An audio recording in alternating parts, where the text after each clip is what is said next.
ในชีวิตของข้อย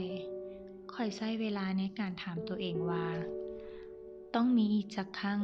ที่ข้อยต้องประสบกับความบ่เท่าเทียม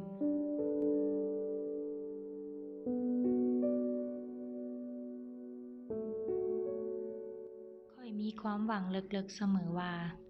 มื้อหนึ่งเพศทางเลือกคือข้อยจะถูกยอมรับในสังคม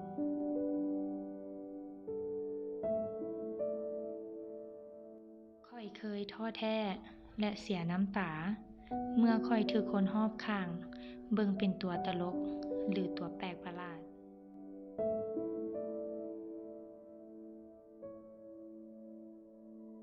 ความบ่เท่าเทียม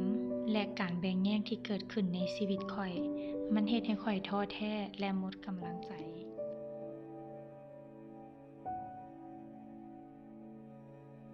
ข้อยถามตัวเองตลอดว่าข้อยต้องพบพ้อวงจรชีวิตเหล่านี้ไปอีกดนเท่าใด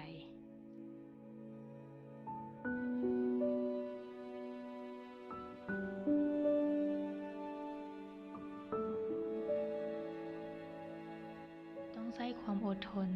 และเข้มแข็งอีกเท่าใดจึงจะข้ามผ่านเรื่องราวเหล่านี้ได้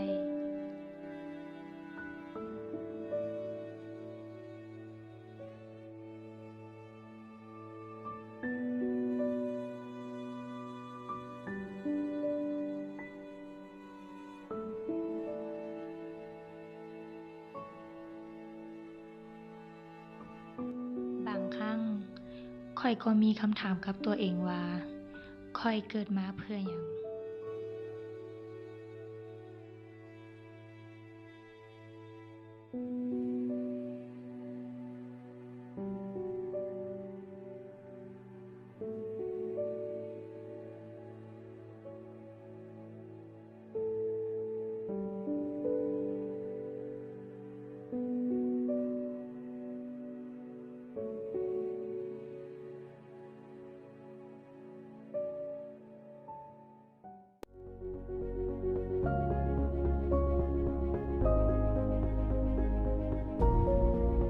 จุดเปลี่ยนของข้อย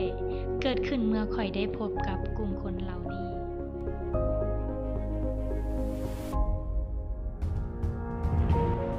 คนที่มีปัญหาลักษณะเดียวกัน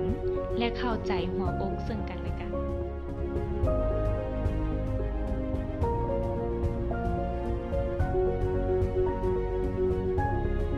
ข้อยได้พบพื้นที่ที่เป็นบ่อนแสดงความรู้สึกและประสบการณ์บ่อนที่เป็นคือบ้านหลังที่สอง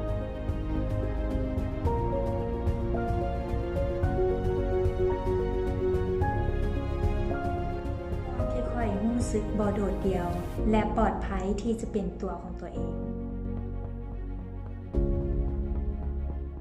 ข้อยได้เห็นคุณค่าของชีวิตและรักตัวเองหลายขึ้น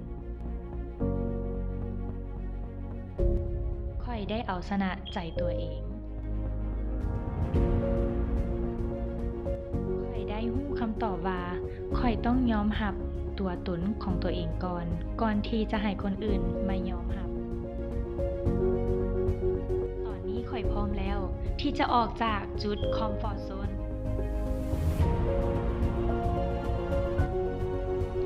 พร้อมที่จะเป็นหนึ่งในกระบอกเสียงเพื่อให้กำลังใจสำหรับเพศทางเลือกจะเป็นส่วนหนึ่งในการเฮ็ดให้ชุมชนเพศทางเลือกเข้มแข็งขึ้น